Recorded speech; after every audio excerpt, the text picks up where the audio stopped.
Yo, we here. Let's get into it. I ain't turned the lights on yet. I will in a minute. We got some more hot takes, and the first one comes from Noah, who says that they should add Dominic Mysterio, Drew McIntyre, and Logan Paul to The Rock and John Cena's new faction. Imagine the heat that they will get. I 1000% agree with this hot take. I love the idea. I think everyone hates Dom and Logan Paul, and they would add so much heat to the group. As for Drew, he doesn't have as much heat, but I think it would be great for him to get that opportunity. These 5 people would truly dominate the WWE, and if they don't even want Drew, that's fine. I think Dom and Logan Paul together with John Cena and The Rock is just a fantastic idea. I truly hope that they go ahead and pull off this move. Karma says that Randy will punt John Cena, which will reset his brain, and that is how John Cena will turn back to a babyface before he retires.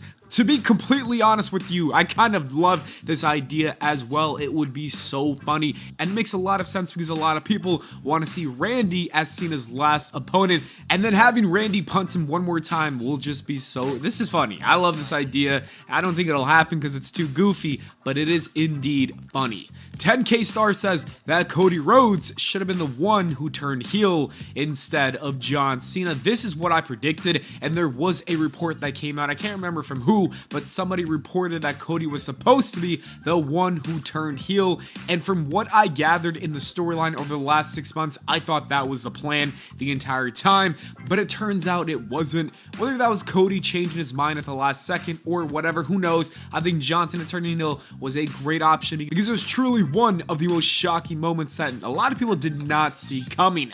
Walter says that Seth Rollins' heel turn back in 2014 when he betrayed the Shield was better than John Cena's heel turn, and I say no. As for the heel turn and the moment itself, I think John Cena's heel turn is the greatest of all time. Nothing beats it. It's better than Hogan turning and forming the NWO. As for the long haul of the heel turn, I think Seth Rollins in the long run was a lot more important because it led to so many things like Roman Reigns and Seth Rollins having their beef for the last 10 years. It led to Seth Rollins and Dean Ambrose having a great feud for over a year. So I would say that for the moment itself, for the heel turn itself, John Cena had a better one, but for the one that had a longer and lasting impact, that goes to Seth. The next hot take says that John Cena retiring only after next year's WrestleMania.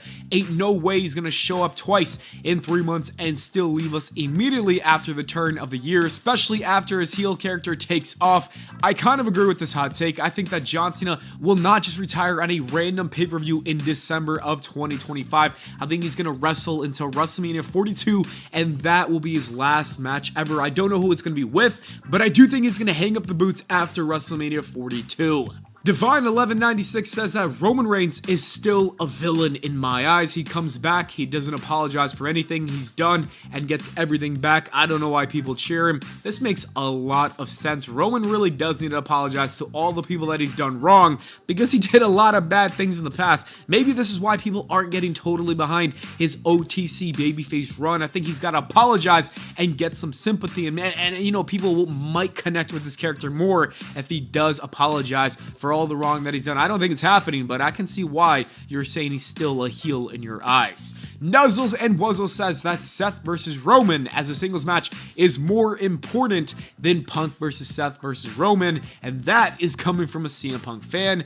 I don't hate the idea of Punk, Seth, and Roman in a triple threat match. I kind of like the match, but I think it should have been for a world championship. Without a title, it is kind of odd, so I do understand why you think a singles match between Seth and Roman for, you know, just a blood feud makes more sense, but it is what it is. These are 3 of the biggest stars in WWE right now, so I have no problem with it. Speaking of that triple threat match, this hot take says that Punk versus Seth versus Roman should not be the main event of WrestleMania Night 1. That honor should go to Jay versus Gunther, clearly because the World Heavyweight Championship is involved, but I gotta disagree. Punk, Seth, and Roman, like I just said, are 3 of the biggest names. Outside of Cody, Cena, and Rock, these are the 3 biggest names they've got in the WWE, and they need to main event. I'm sorry, Gunther, and I'm sorry, Jay, but you just can't have the main event if those 3 guys are wrestling on that night. It's just what I think is the right move, you know? The 3 biggest names should main events. The next hot hot take says that Gunther deserved better than Jay. What a boring build-up they are having. And I guess I can see what you mean by this. Maybe Gunther versus AJ Styles. You know, an AJ Styles who's desperate to win one more world title. That could have been a fun storyline. And I see the point there. But I think that Gunther should have not even been the world champion. You should have not put him in a position where the fans did not want to see him in the main event. Like I said, if you have Seth, Punk, and Roman all in the main event, those guys should have had the world championship, or even Drew McIntyre. These are wrestlers that people actually wanted to see in the main event of WrestleMania, and I think that Triple H really put Gunther and Jay both in a really bad position. The Ice Cream Man says that the fact that the two Elimination Chamber winners have more compelling storylines than the two Royal Rumble winners tells you how bad the Royal Rumble winners really are. And just look at the amount of likes this has. It has 330 for a reason, because a ton of people agree with it, and I gotta also agree as well. I think that John Cena and Bianca both have much more compelling stories, and they should have probably won the Royal Rumbles, but it is what it is at this point.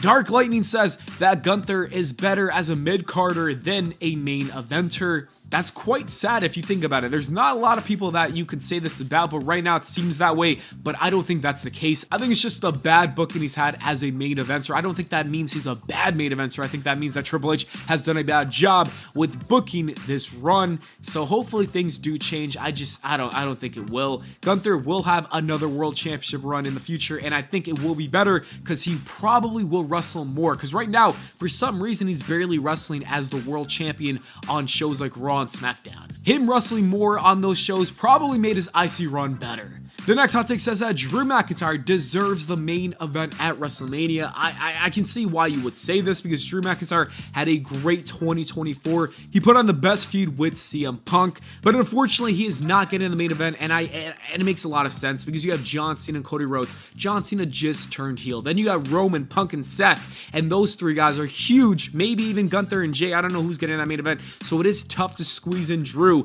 in the main event scene, but it does suck that Damian Priest will be his opponent, because honestly he deserves better than Damian Priest. Lone Wolf says that Kevin Owens is the MVP of 2025 by far, and you can make a strong case for him being the MVP, but I would still give it to... This is your final warning.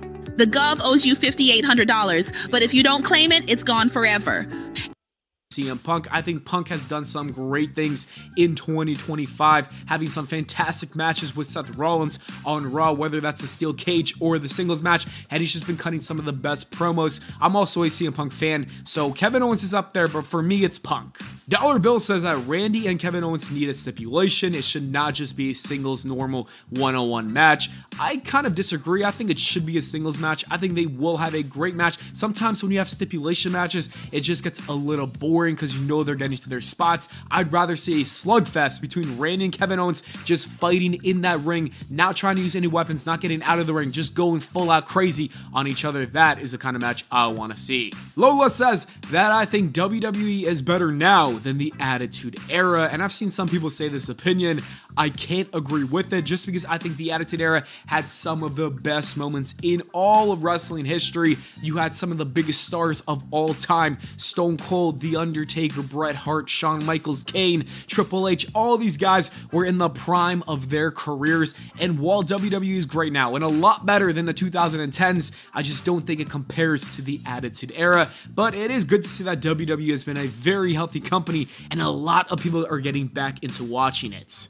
Dragon King Lord Fighter says that Stone Cold could return to help Cody, but then turn on him and join The Rock and John Cena. That would be absolutely insane. I don't think it would happen, but just imagine that swerve might be even bigger than John Cena turning heel. Nobody would see Stone Cold come back just to hit Cody with a stunner. It would be truly crazy. Being Rational says that Rhea Ripley is cringe. I don't know about cringe, but I will say that I'm not a huge fan of her babyface run. I think that her feud with Bianca Belair could be a lot of fun, but for some reason, her babyface run just isn't doing it for me. I think she's far better as a heel. Speaking of Bianca, this says that Bianca Belair is the best women's champion in years. While there's been a lot of praise for Charlotte and Becky, Bianca has consistently proven herself as the most well-rounded and charismatic champion in recent memory, and I've got to agree. I think Bianca is a great champion. She's my favorite women's wrestler right now in the WWE and has been for the last few years. I think she makes a lot of our viral moments. I think she's great in the ring, and she does have a ton of charisma.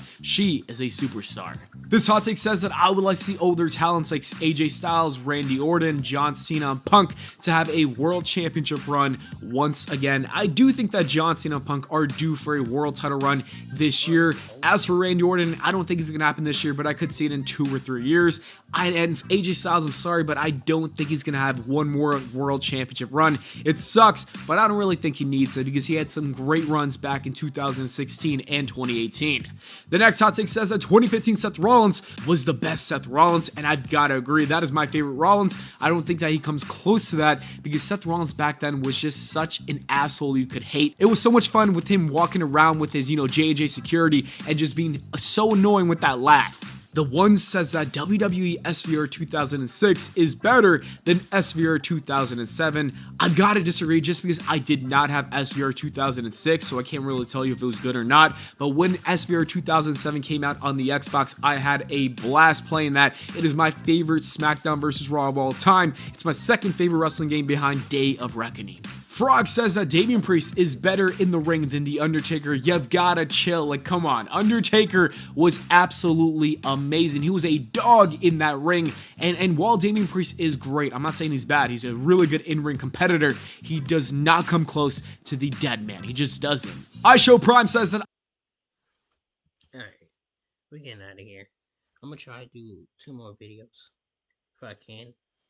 WWE Raw starts at 3 o'clock. That's when I'm up early. Well, this is early for me.